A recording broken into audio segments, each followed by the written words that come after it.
Okay, this video by iamcorne.org, corne being the term from which we learn in our New Testament to be common. The language is common, very wordy.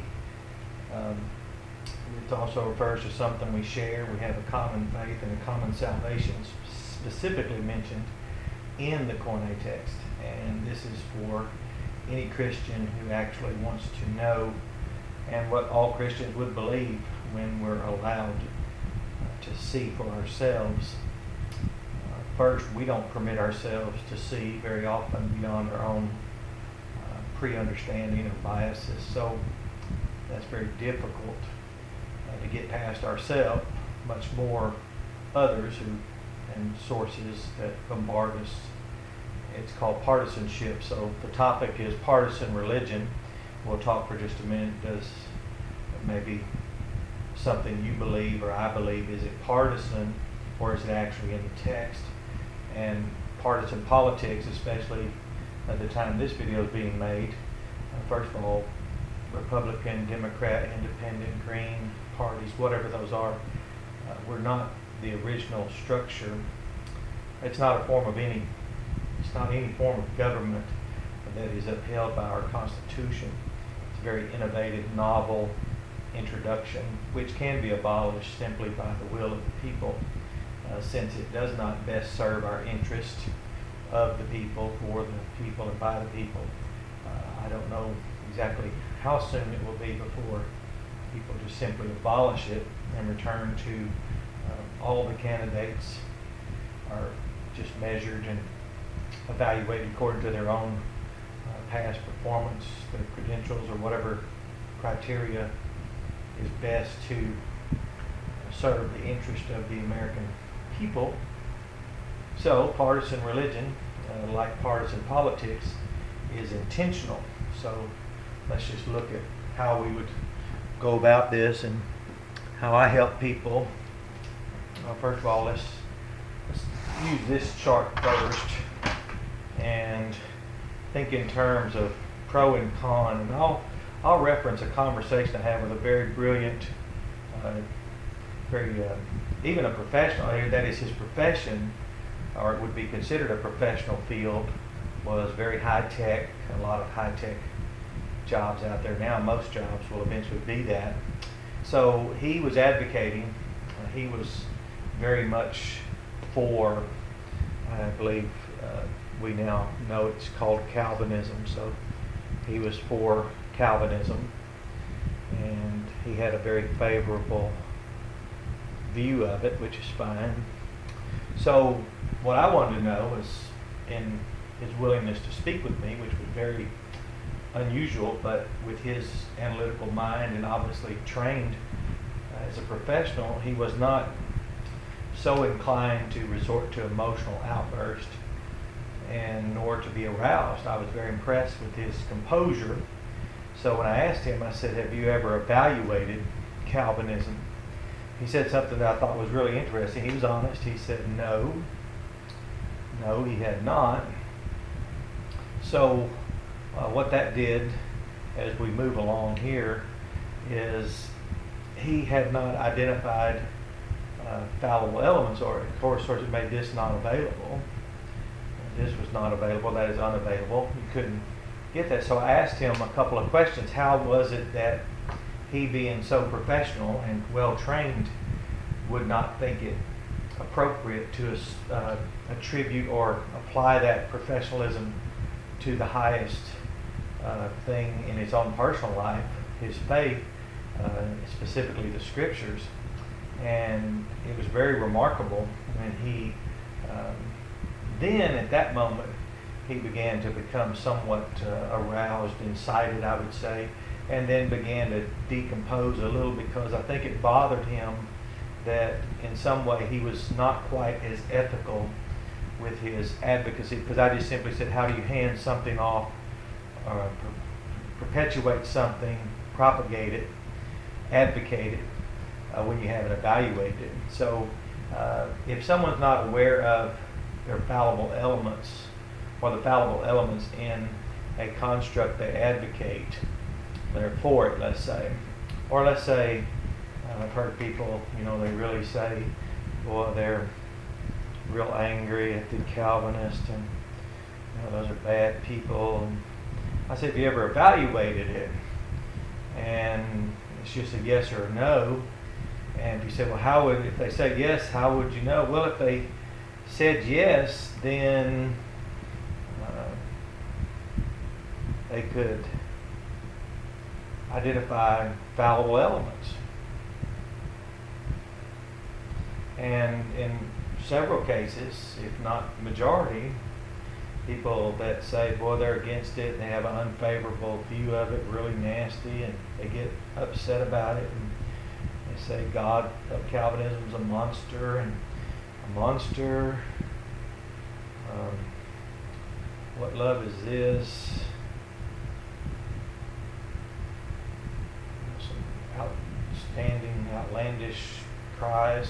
And there's a good book titled that. I'm not criticizing the book, but they say God's a monster, and for example, people that might make them pro-Arminian, for example, smiling over here about Arminianism.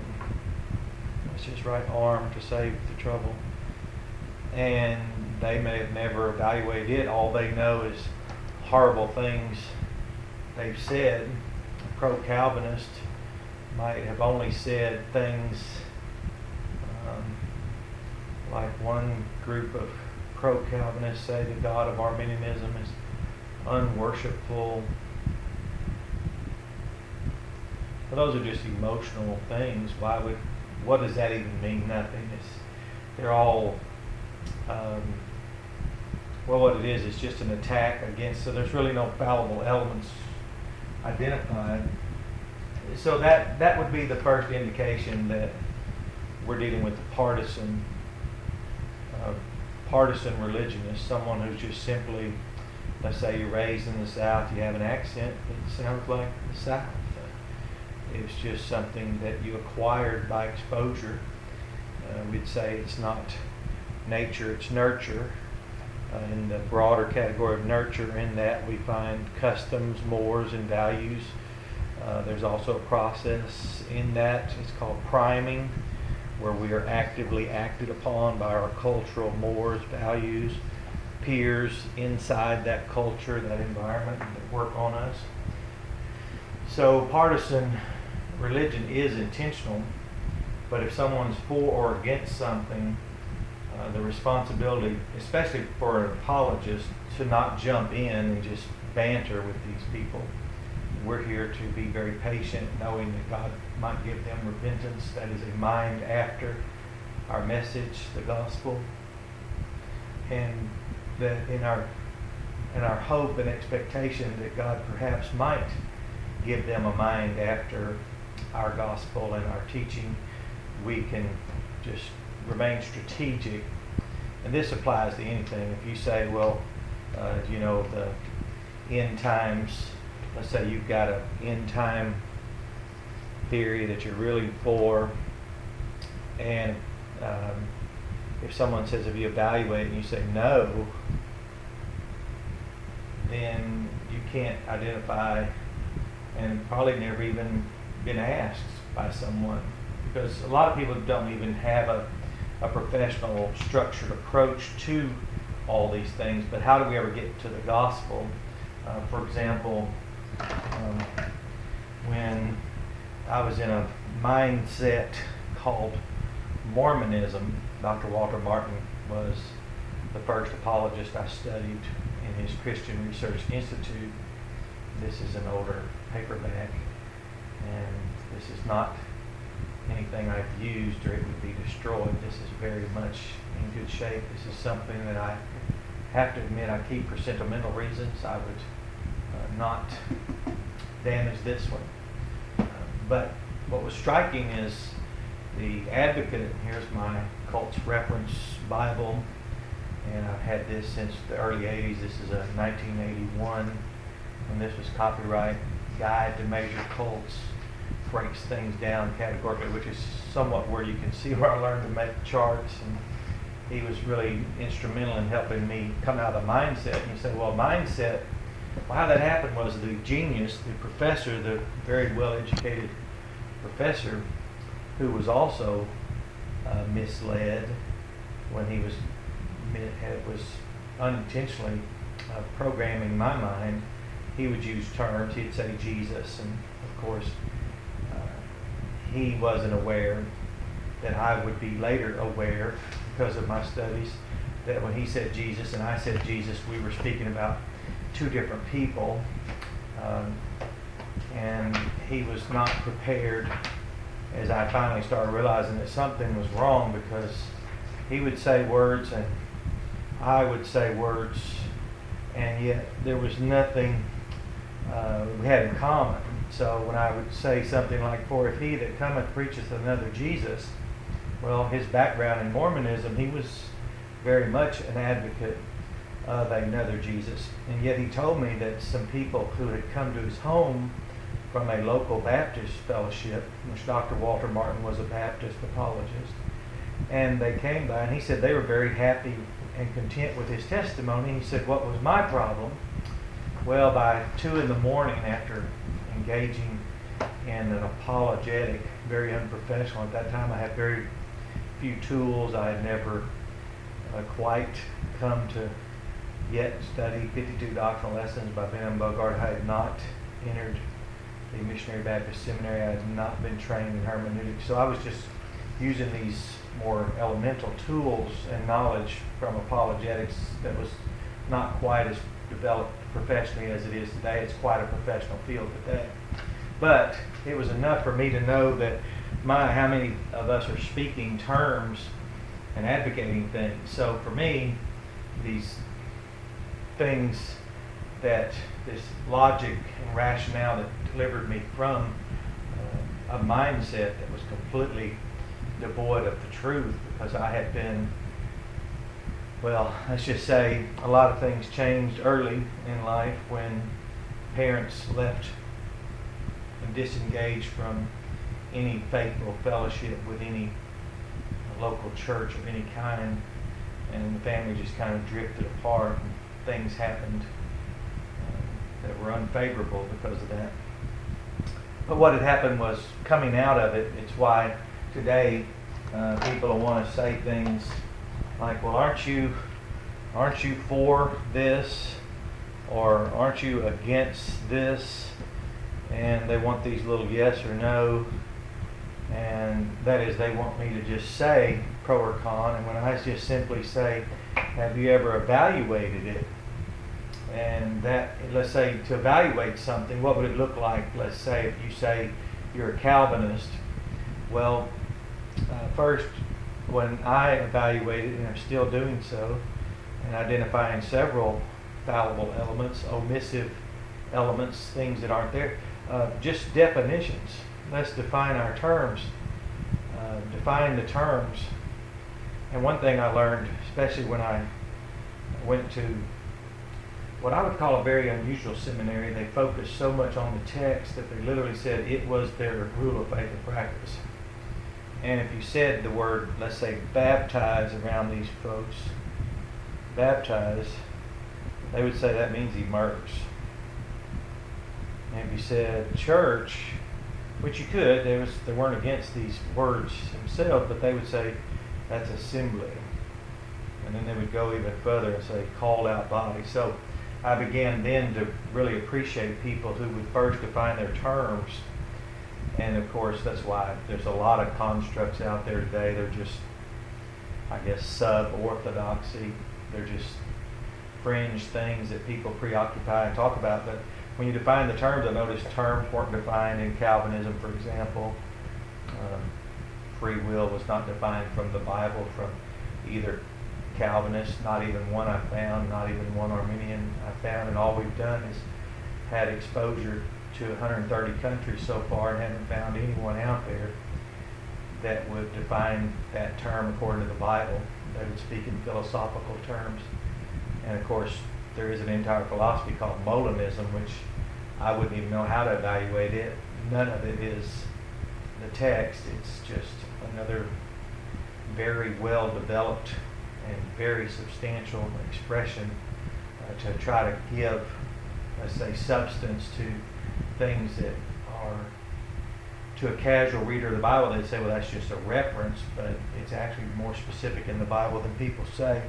But back to partisanship and why it's so dangerous is people just spend all their time bantering. But does the advocate know the fallible elements? That'd be a good question. And the answer, if no, then you present one. Let's say, that's why I said I approached two people. One was ordained as a preacher, pastor. Another one's ordained as a deacon, and they were both bantering over free will, for example. Now, of course, as young as I was in 1981, 1980, and 79, and 78, and these simple elemental tools delivered me from such complex maze of this type of stuff and all cults at that time. A discussion about free will is childish to me. That is childish if we haven't yet defined the term. It's childish when you come out of actual darkness, when you come out of things that were actually capable of doing you quite harm and lead your life to self-destruction and worse, being destroyed. So you just asked, do they know the fallible elements? So when I found out that these two men were bantering about some conceptual, abstract idea that neither of them cared to define, I said, did you ever evaluate it? Of course not. So libertarianism, which is ever-expanding, dynamic philosophy of free will, they weren't aware of any fallible elements, so I presented it. This doesn't flow here. You say, well, flowchart's supposed to be connected. No, this is like phase one, and you may never get past it. Partisanship is really divisive, and it's intentional. If they do know fallible elements, yes, then you can proceed to collaborative learning, and that might lead to fellowship. So over here, this would be a possibility to have fellowship. Over here, you just need to try to back away enough until they quit their reaction. And that's why I said if you have a positive reception, which neither of them were positive, it was almost as though it was more important for them to be embarrassed that they had no knowledge of compatibilism or libertarianism. I was not ingratiated by them. They did not say, oh, glad you're here. You could help us understand this. It was as though they were so disinterested in someone that might have expertise in that which they pretended to be so interested in. I guess it's like people who, we talk about armchair quarterbacks, or a lot of people wear Broncos jerseys, but very few people are Peyton Manning. Maybe that's what it is. But if you get a positive reception, no, then I ask for clarity, and that's where it ended. If you do, you can go to if you get a positive reception, you can go to the next fallible element and then come to clarity, and then finally come back to the Bible to define the term, then contextualize it, and then move on with a growth experience in grace and knowledge of the person Jesus, of the Bible, his words, his text, his Old and New Covenants. Otherwise, it seems that partisanship seems to serve the lowest investment, and that is partisanship is, I saw an advertisement where as little as $3 you can buy like a lotto ticket and for one party's candidate to go to New York and be in some big elaborate tower, have lunch with a billionaire's son. That's just $3. So if it's that cheap to get in, it certainly would explain why partisanship works. And who really wants to know what they're talking about when not knowing is the greatest advantage in partisanship. For example, the mantra today of a false authority and a fake expert is know nothing, know everything, and then you just banter. But partisanship is intentional. This thwarts evangelism. It slows and is an obstacle to the Great Commission. It leaves people out there in things like this because the people that this the Mormon who misled me, a very professional, highly trained expert in Mormonism, would never use the word Mormon. He just used terms. He would say Jesus, gospel, atonement, church, salvation, born again, any term you wanted to talk about the Bible. But he knew that he was leading me somewhere totally opposite than what. So with little tools and very much less knowledge, I was really favored highly to come out of that. But people like me were not brought out by people in my local proximity who should have been able to do so. And the people that from that local Baptist church that told him his testimony was satisfactory to them had never cared to define his terms.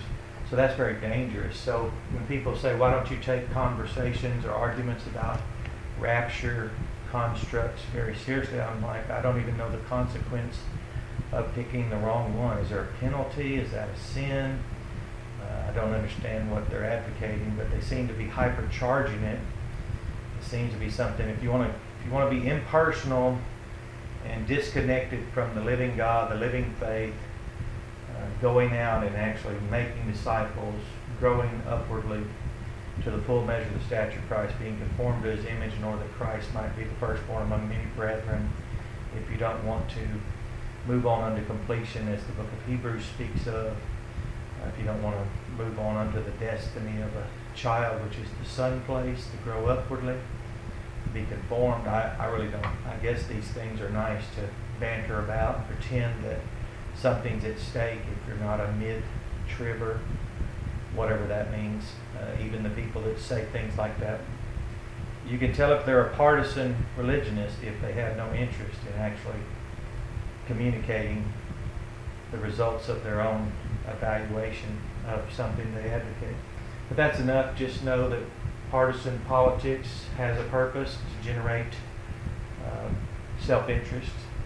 Partisan religion the same way. Religions are like brands. They can't afford to serve the interest of those. That's why Christianity is not comparable to any religion, to anything denominated. Once you buy into a denominated faith, you have to adhere to that like a product, like a franchise, whatever that might be. And of course you forfeit your free will, freedom of conscience, thought, and speech. It's ironic, I've heard people in different religions try to tout free will, not even knowing they had to forfeit their free will before they could even enter that religious order, because when they entered it, they had to agree to what it prescribed for them to believe and to teach. And of course, saying the Bible was the rule of faith and practice was just a soundbite in an empty commercial for a brand that doesn't exist in the Scripture. So that's enough. There are dangers, though. You can get caught up in things. Churches can and must be wary. Christians must be cautious, because you can get so caught up in nothingness that people out there that really need help like this, and I still recommend this gentleman and his works.